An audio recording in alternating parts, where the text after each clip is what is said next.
This may look like the US Army is on the streets, but in fact these are militiamen with their own alarming agenda.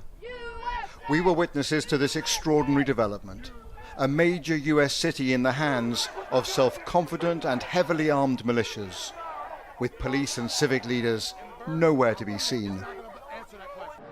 It was a brazen show of strength with an unmistakable message that there are new sheriffs in town. Rioting and burning and looting is not going to answer that question. Angry Viking is a militia commander who told me he wants dialogue. And we're here just to protect the building. That's it. And we're here to do this. Meet and talk. You was gonna allow it to happen. But that dialogue quickly descended into furious arguments. Black Lives Matter activists, who have held a vigil here for 100 days, say the militias are a pure provocation. Tired, exhausted, worn out. What else do you want me to say? Do you think it'll end up as a fight? Yes.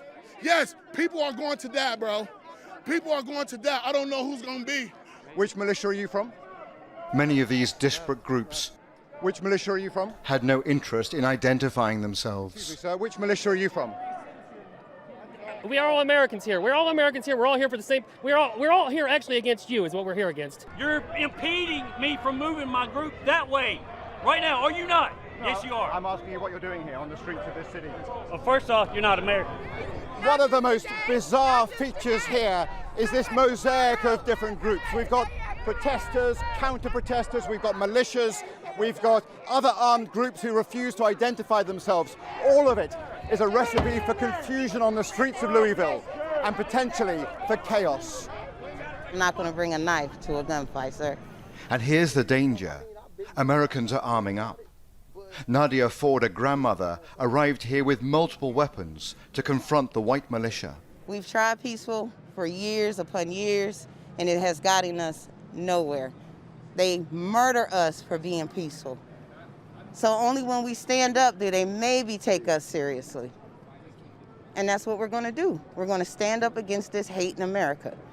Eventually, some police did break cover, and this civil rights lawyer, heavily armed himself, said his aim was to run the militias out of town amid multiple threats to his life. They've said they're going to blow out the back of my brains and they'll find out where I live, et cetera, et So cetera. where is America that a lawyer has to walk the streets with body Thank armor, you. a pistol and a long arm? Thank you. Well, because I'm going to defend myself and I'm not going to be shot down in the streets. America's militias are emboldened at this volatile moment, emerging out of the shadows in a way I have never seen before. When I move you to the street, you will load your weapon. A few miles up the road, we saw a whole new phenomenon. Y'all say you soldiers. An African-American militia with hundreds of troops. They have a black nationalist agenda. Hand on the shoulder of the person in front of you. It's as much a cult All right, take. as a military formation.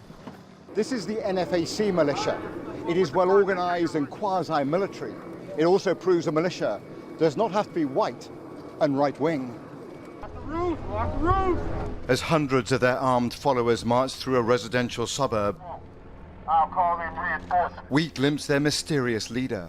Known as Grandmaster Jay, he is a charismatic but enigmatic figure. Move! Clear out!